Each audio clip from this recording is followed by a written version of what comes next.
बहुत दिनों से सोच रहा था यार कि हैरी के साथ एक वीडियो शूट करूं और आज हमारे पास पर्याप्त मौका था क्योंकि हमारी ड्यूटी का प्रोग्रेसिव आवर चल रहा है। और इस आवर्स में क्या होता है कि जिन भी रनिंग स्टाफ्स का ड्यूटी आवर्स ज़्यादा हो जाता है उनको बैठा दिया जाता है और जिनका कम होता है उनको ड्यूटी पे लगा दिया जाता है। इसके पीछे का मेन मोटो ये है कि रनिंग स्टाफ्स के बीच में ड्यूटी आवर्स को इक्वलाइज किया जा सके।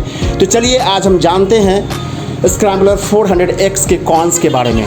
हे guys, welcome back to another video. और आज है हमारे साथ मेरा मॉन्स्टर हैरी। मैंने इसका नाम रखा है हैरी। और आज के इस वीडियो में हम बात करेंगे इसके कुछ नेगेटिव एस्पेक्ट्स के बारे में जिसने मुझे निराश किया है। तो चलिए सबसे पहले हम बात करते हैं इसका जो फर्स्ट जो नेगेटिव एस्पेक्ट जो कि मुझे लगा, और वो कोई बहुत बड़ा नेगेटिव इशू नहीं है, बट मैं चूँकि अपने बाइक को लेकर के या फिर मेरा कोई भी चीज़ होता है ना उसको एकदम परफेक्टली एकदम साफ़ सुथरा रखने की कोशिश करता हूँ।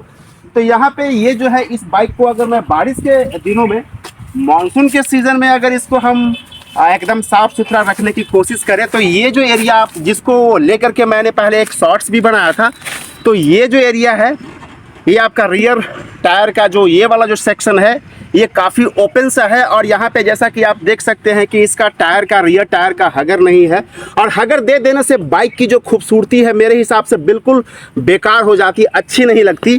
तो इसीलिए कंपनी ने इसमें हगर नहीं दिया है। मगर इसका एक नेगेटिव एस्पेक्ट ये है कि ये जब टायर जब चलती है, मतलब ये पहिया जब घूमता है तो सैंड पार्टिकल्स और भी जो कीचड़ होते हैं ना यहाँ पे सीधे पलट करके रख देता है। तो ये ड्राई दिनों की बात है, जो ड्राई डेज होते हैं उसमें ये बात है। तो ये मेरे को पहला नेगेटिव लगा।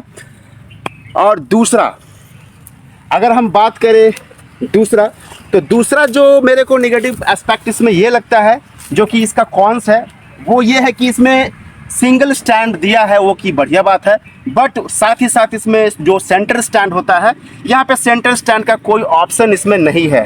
और जिसके चलते अगर आपको बाइक को क्लीन करना है, इसके ड्राइव चेन को अगर क्लीन करना है, उसको लुब्रिकेंट करना है, लूब करना है, तो उस कंडीशन में आपको एक्स्ट्रा एक्सेसरीज आपको खरीदने होंगे, जैसे कि पैडोक स्टैंड होता है। तो उस तरीके से आप अपने बाइक का प्रॉपर मेंटेनेंस कर सकते हैं। तो ये इसमें नहीं है, यानी कि इसमें सेंटर स्टैंड इसमें नहीं है, जो कि मुझे दूसरा इसका नेगेटिव एस्पेक्ट लगता है। तीसरा ये लगता है कि इस बाइक को मैंने अभी तक तकरीबन 570 किलोमीटर चला लिया हूँ। इसकी डिलीवरी हुई थी 11 जून को, और तब से लेकर के इसको मैं भुवनेश्वर से लाया था और राइड करके लाया था। होल नाइट हम थे और मेरे साथ में मेरे जो दोस्त हैं साहू जी थे, तो दोनों साथ में इसको राइड करके लाए थे। तो नाइट राइड मैंने होल नाइट किया था। तो तीसरा जो इसका नेगेटिव एस्पेक्ट जो मुझे लगता है कि जो इसका रेडिएटर है ना, जो इसका कूलिंग फैन है, ये बहुत जल्दी किक इन हो जाता है। मतलब आप सिटी राइड में हैं तो तुरंत एकदम फैन चलना स्टार्ट हो जाएगा, भन भन आवाज़ करना स्टार्ट हो जाता है। तो लोग कभी कभी ये सोच लेते हैं कि अरे यार ये तो चलता फिरता क्या है, ये कूलर है। तो ये बहुत जल्दी जो है ये क्या हो जाता है, किक इन हो जाता है, बहुत जल्दी बार बार स्टार्ट होते रहेगा। तो जो कि चलो ठीक है, कोई बात नहीं है, बट वो मुझे थोड़ा सा इरिटेट करने वाला कभी कभी लगता है। और उसके बाद जो ये भी चलेगा, कोई दिक्कत नहीं है, अगर आप बाइक एंथुजियास्ट हो तो आपके लिए ये सब चीज़ें कोई मायने नहीं रखती है।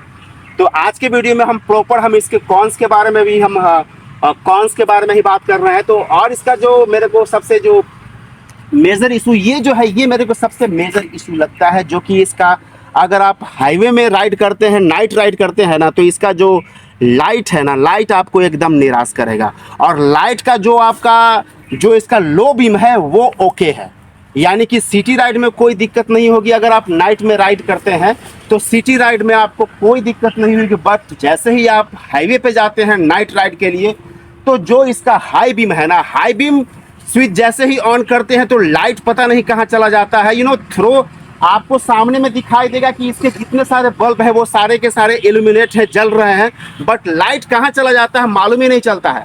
आप हाई बीम जैसे ही इसको ऑन करेंगे ना तो एकदम सामने अंधेरा छा जाएगा। तो उस कंडीशन में राइड करना बिल्कुल डेंजरस है। तो ये मेरे को सबसे बड़ा जो मेजर इशू है इसके साथ यही है कि इसका हाई बीम का जो लाइट है बहुत ही बेकार है, वाहियात है।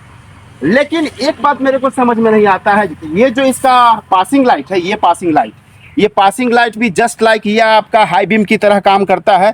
तो इसको जब मैं लेता हूँ ना, ये पासिंग लाइट जब मैं लेता हूँ तब हाई बीम अच्छा काम करता है, उसका जो थ्रो होता है बिल्कुल दूर तक जाता है। लेकिन जो इसका प्रॉपर जो स्विच है, यहाँ पे आप देख सकते हैं, ये जो है हाई बीम और लो बीम का ये जो स्विच है, हाँ यहाँ पे आप देख सकते हैं कि ये जो इसका हाई बीम और लो बीम का जो स्विच है, इसको जब आप यूज करेंगे हाई बीम के लिए, तब इसका लाइट का जो थ्रो होता है पता नहीं कहाँ घुस जाता है, मालूम ही नहीं चलता है, और उस कंडीशन में आप राइड एकदम बिल्कुल नाइट में कर ही नहीं पाएंगे। तो इसका हाई बीम जो है बहुत ही बेकार है, वाहियात है। तो ये मेरे को सबसे मेजर इशू यही लगा, और बाकी सब माइनर इशू हैं। और उसके बाद अगर इशू की बात करें तो आपका जो इसका ब्रेकिंग है, ब्रेकिंग थोड़ा सा और बेहतर हो सकता था, बेटर हो सकता था, क्योंकि अब ये स्क्रैम्बलर बाइक है। तो स्क्रैम्बलर बाइक है, इसको जब आप ऑफ रोडिंग करेंगे, इसको ऑफ रोडिंग के लिए आप लेह लद्दाख या फिर ऊबड़ खाबड़ सड़कों पे लेके जाएंगे, तो उस कंडीशन के लिए ये ब्रेक जो है अच्छे हैं।